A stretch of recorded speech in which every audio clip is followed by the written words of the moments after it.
Hi everyone! Hello po sa ating lahat mga kasukay, mga kalingap.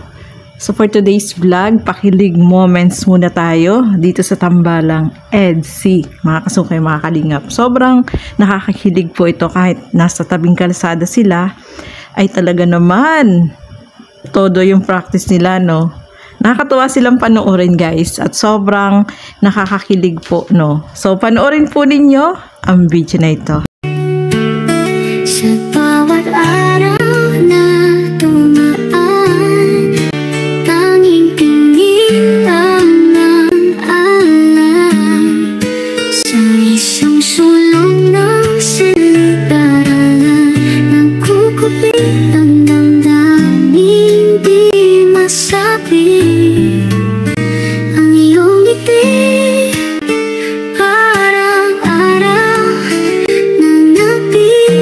kainit sa malamig kong umaga, ngunit sa tuwing lalapit na sana, lakas ng loob ay bigla na lang nawala. Uy, grabe na yan, no? Mga kasukay, mga kalingap. Napanood niyo po, no?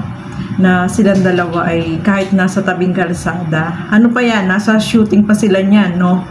Nagpa-practice sila. Nakakatuwang panoorin, no, mga kasukay, mga kalingap, at sobrang ano sila, yung sweet sa isa't isa. O, diba? Sobrang nakakatuwang panoorin. Grabe na yan. So, nakita din natin na itong si Beyonce ay syempre kasama ni Kalingap Edo. At nakasakay din siya dun sa sasakyan ni Kalingap Edo. O, diba? May pagkanta-kanta pa sila doon. Nakakatuwa naman po, mga kasukay, mga kalingap. Kaya yung mga nag-aalala dyan, o diba, pinapakita sa atin na talagang yung sweetness nila ay talagang nandiyan, no?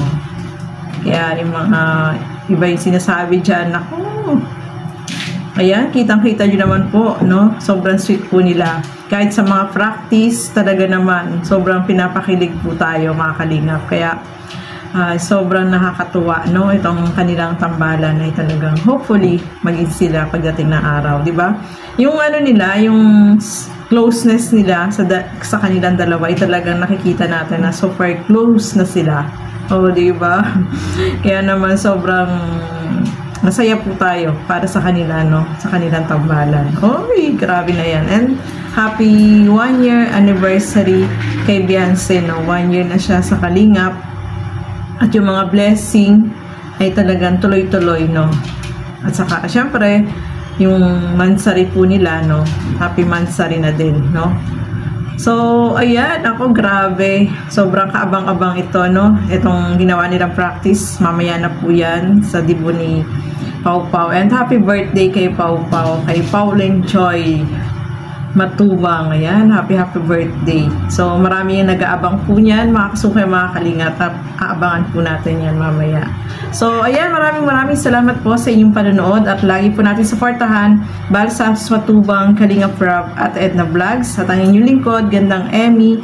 Sa mga hindi pa po nakapag-subscribe dyan, please subscribe and please hit the notification bell para lagi po kayong updated sa aking mga ina-upload na mga reaction video. So, hanggang dito na lamang po muna. Bye-bye!